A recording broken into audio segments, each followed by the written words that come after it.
अस्सलाम वालेकुम नाजरीन, मैं उम्मीद करता हूँ आप सब खैरियत से होंगे। नाजरीन, आजकल इस्लामी दुनिया में बहुत तब्दीलियाँ रूनुमा हो रही हैं और ख़ुसूसन 2023 में आलम इस्लाम का नक्शा बदलता दिखाई दे रहा है, क्योंकि 2023 में तुर्की में बहुत बड़ी तब्दीली रूनुमा होने वाली है। यही वजह है कि यूरोप और अमेरिका 2023 से काफी परेशान नजर आ रहे हैं, जबकि दूसरी तरफ तुर्की बहुत बेसब्री से 2023 का इंतजार कर रहा है।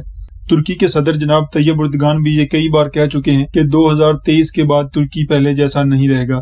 उनके इस बयान ने अमेरिका और यूरोप की परेशानी में और भी इजाफा कर दिया है, क्योंकि वो जानते हैं कि इस वक्त आलम इस्लाम में तैयब उर्दगान ही वो वाहिद लीडर हैं जो इस्लाम और मुसलमानों के लिए हर प्लेटफॉर्म पर खड़े होने और डट जाने का हौसला रखते हैं। तो नाजरीन, आज की वीडियो में मैं आपको बताऊंगा कि आखिर 2023 में ऐसा क्या होने वाला है कि यूरोप और अमेरिका जैसे ताकतवर मुल्क खौफजदा हैं, जबकि तुर्की बेसब्री से 2023 का इंतजार कर रहा है। नाजरीन, 1918 में जब पहली जंग अजीम खत्म हुई तो 15 माह की बहस के बाद फातेह इत्तेहादियों ने एक मुआहदा किया जिसे ट्रीटी ऑफ सेवरस कहा जाता है।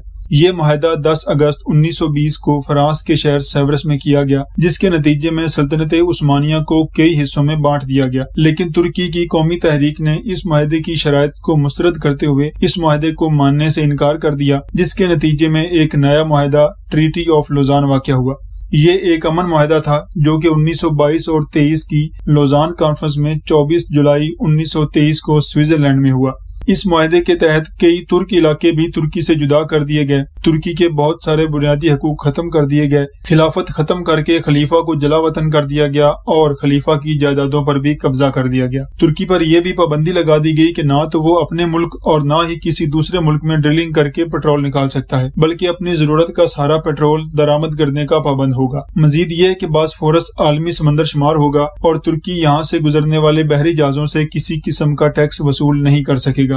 वाज़ेह रहे कि बास्फोरस की समुद्री खाड़ी बहरा असवद, बहरा मरमरा और बहरे मतवसत का लिंक है और इसकी अहमियत का अंदाजा इस बात से लगाया जा सकता है कि ये आलमी तिजारत में रीढ़ की हड्डी की हैसियत रखने वाली नहर स्वीज की हम पला करार दी जाती है। नाजरीन, तुर्की पर यह मुआहदा बरतानिया, आयरलैंड, फ्रांस, रूस और इटली ने मुसल्लत किया था। क्योंकि मुआहदा लोजान जंग अजीम की फातेह कुव्वतों के माबैन तय पाया था, उस वक्त सूरत हाल ये थी कि ये फातेह कुव्वतें तुर्की के बड़े हिस्से पर काबिज हो चुकी थी। इसलिए बरतानिया ने खतरनाक शराइत की बिना पर तुर्की के हाथ पांव बांध दिए थे। लेकिन अब सभी मगरबी ममालिक इस मुआहदे के खत्म होने से खौफजदा हैं, क्योंकि इस मुआहदे की मुद्दत 100 साल थी और अब ये मुआहदा 2023 में खत्म होने वाला है। यही वजह है कि तुर्की 2023 का बेसब्री से इंतजार कर रहा है, क्योंकि इस मुआहदे के साथ ही तुर्की पर आयद सभी पाबंदियां खत्म हो जाएंगी और तुर्की कामयाबी का एक नया सफर शुरू करेगा। जबकि दूसरी तरफ 2023 अमेरिका और यूरोप के लिए परेशानी का बायस बना हुआ है, क्योंकि फिर तुर्की अपने इलाके भी वापस मांगेगा, अपने मुल्क में से तेल भी निकालेगा और सबसे बड़ी बात यह कि ये इस्लाम के नफाज और खिलाफत की वापसी की बात कर सकेगा।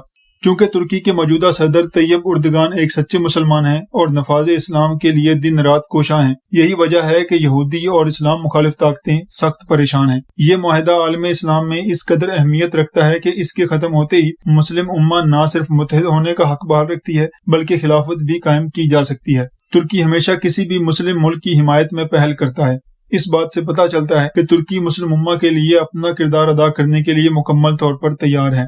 नाजरीन, अब जरूरत इस अमर की है कि दीगर मुस्लिम ममालिक भी ऐसे हालात में तुर्की के हाथों में हाथ डालकर आगे बढ़ें और तुर्की का साथ दें और इस्लाम मुखालिफ ताकतों को मुंह तोड़ जवाब दें। नाजरीन, ये थी मेरी आज की वीडियो। मैं उम्मीद करता हूँ आपको पसंद आई होगी। ऐसे ही मजीद वीडियोस के लिए मेरे चैनल को सब्सक्राइब करें, वीडियो को लाइक करें और शेयर करें। बहुत शुक्रिया।